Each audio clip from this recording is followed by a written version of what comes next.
କହ 1 6 7 8 ହଁ ବହୁତ ଗୁଣ ଆମେ ବହୁତ ଗୁଣି ଅଛୁ ବୋଲି କହିବି ବହୁତ ଆମେ ପରିଶ୍ରମ କରୁଛୁ ଆଏ ମାଲିକର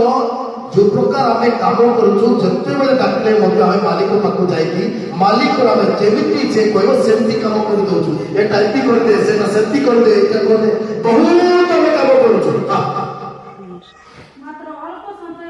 କାମ କରୁଛୁ ବେଶୀ କିନ୍ତୁ ପାଉଛୁ ସେତିକି ଅଛନ୍ତି ଆମ ଭିତରେ